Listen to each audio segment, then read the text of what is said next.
Right now, someone close to you is silently rewriting the rules of your relationship. They haven't told you. They probably don't even realize they're doing it. But it's happening. And what makes this so dangerous is that the old contract between you no longer exists. The one where you were allowed to succeed, to grow, to move forward without apology. There's a new one now, and you were never asked to sign it. Before envy, your wins didn't need justification. Your ambition didn't feel like a threat. Your confidence wasn't mistaken for arrogance. But something shifted. Maybe gradually. Maybe suddenly. And now, the same behavior that once made you who you are is being read through a completely different lens. In the next few minutes, you're going to understand exactly how this happens, and more importantly, why people do this without even knowing it. Section 1. The contract nobody signed. When a relationship is healthy, there's an unspoken agreement between two people. You are allowed to succeed. You are allowed to grow. You are allowed to become more than you were yesterday. And the other person, whether they're your friend, your family, or your colleague, responds with something that resembles goodwill. They celebrate your wins, they support your growth. Even if they feel a moment of envy, and everyone does, they manage it privately, they work through it, they choose their response. But envy doesn't always work that way. Here's what happens when envy enters a relationship. The unspoken contract gets torn up, completely, and a new one is written. One that you never agreed to. One that you might not even notice until months have passed. This new contract has rules like these. Your wins now require justification, not spoken outright, but expected. You don't just succeed anymore. You have to explain why you deserve it, how hard you worked, what you sacrificed. Your visibility now requires an apology. Success that once felt like momentum now feels like showing off. Happiness that once felt natural now feels like insensitivity. Your confidence is reframed as arrogance. The same certainty that helped you achieve is now treated as something to be cut down, to be questioned, to be challenged. And the strangest part? You're never told. The person who rewrote the contract doesn't announce it. They don't have a conversation about it. They just live by it, enforce it, make you feel the weight of it. Section 2. How the rewrite happens. The shift is usually subtle at first.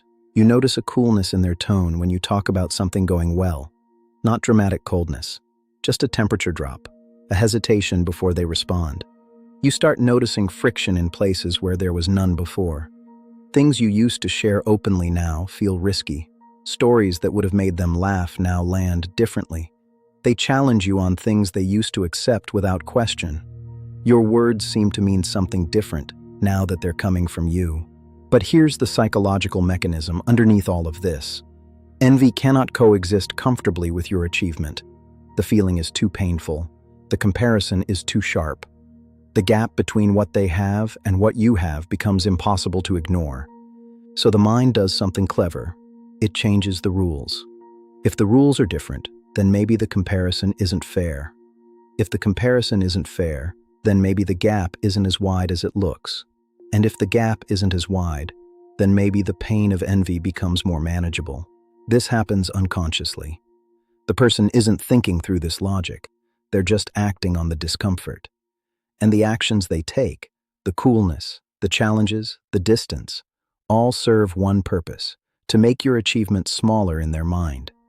Section 3. What this rewrite actually looks like. Let me give you the specific ways this new contract shows up in your actual relationships. First, qualified praise. Before, when you achieved something, their response was genuine. That's amazing. I'm proud of you. After envy rewrites the rules, their response becomes conditional. That's great, but... And what comes after that but is always a reduction. That's great, but it's not as hard as people think. That's great, but it won't last. That's great, but anyone could have done that. The praise still technically happened, but it's been qualified, weakened. Second, the softening of responsibility.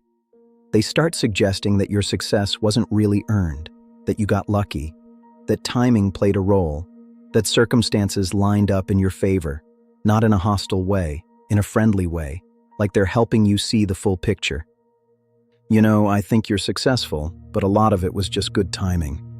What they're actually doing is redistributing the credit, shrinking your role, making it smaller. Third, the shift in consequences. Before envy, when something went wrong for them, they could feel bad about it, and you could feel bad with them. The relationship could hold that. But after the rewrite, your struggles become easier for them to witness. Because your struggle means the gap closes, temporarily, and your success becomes harder for them to witness. Because your success means the gap widens again, so they unconsciously start pulling for different outcomes. Not dramatically, just subtly. A comment here, a lack of enthusiasm there. What's important to understand is that they're not aware they're doing this. This isn't calculated betrayal. This is the automatic response of a mind trying to manage pain. Section 4. Why the rules change without announcement. The reason this rewrite happens silently is important. If the person announced it, if they said, "I'm envious of you, so I'm changing how I treat you," they'd have to confront something about themselves they're not willing to face. They'd have to admit that they resent you, that they're threatened by you, that your success makes them feel less. And most people cannot do that, especially not to someone they claim to care about. So the mind does something elegant and terrible. It makes the criticism seem justified. Your wins become less significant. Your actions become more suspect. Your motivations become questionable. Not because these things are true, but because if they're true, then the envy isn't really about you. It's about accurate assessment. And accurate assessment is much easier to live with than raw envy. Section 5. The invisible cost. Here's what most people don't talk about. Living in a relationship where someone has silently rewritten the rules is exhausting. You're constantly translating, constantly trying to figure out what the new expectations are, constantly adjusting yourself to fit into a frame that's shifted without permission. You might start making yourself smaller, sharing less, celebrating differently, learning to hide the parts of yourself that trigger that response. And this is where it gets dangerous. You begin to internalize the belief that your success requires management, that you should apologize for moving forward, that your growth is a burden on others. You haven't done anything wrong. The relationship's contract rewrote itself, but you're the one who feels guilty. Section 6. Recognizing what's actually happening. So how do you know for certain that this is what's happening? Pay attention to these patterns.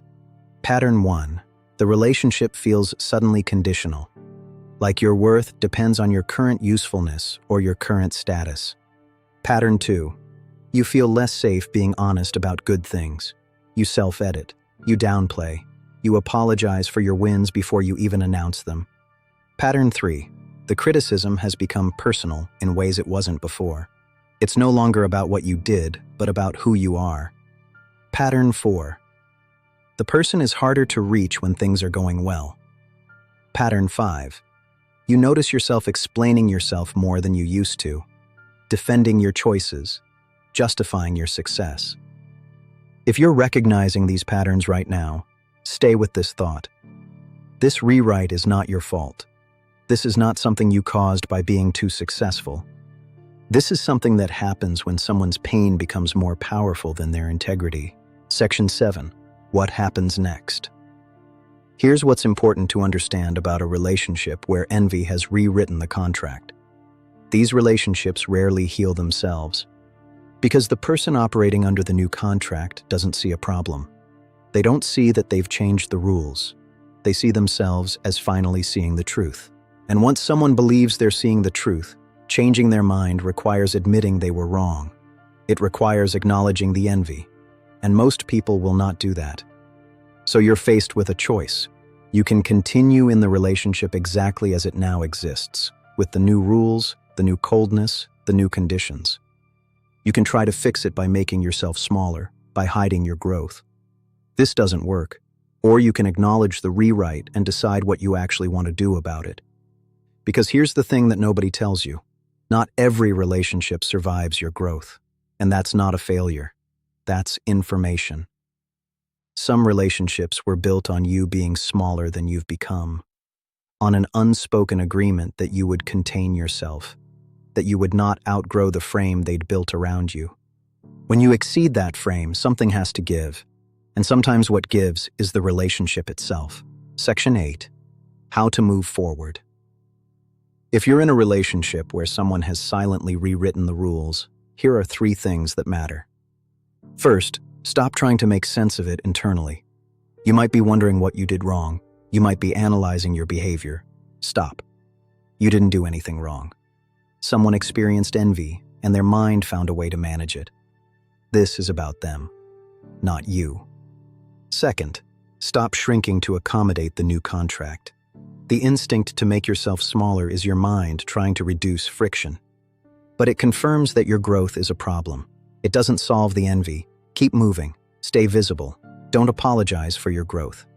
Third, pay attention to who's still capable of genuine goodwill. Some people will work through envy and choose their response. These people are rare and worth staying close to. Other people will let the envy take over. Your growth is a filter. It shows you exactly who belongs in the next chapter. A relationship rewritten by envy is disorienting. You didn't cause it. You can't fix it unilaterally. What you can do is see it clearly. Understand that the coldness and criticism are not about you. It's about the threat your success represents to them. None of that is your responsibility to fix. Your responsibility is this: keep moving, without flinching, without explanation, without apology. Because there are people who will celebrate your growth, people who will see the gap and choose to rise alongside you anyway.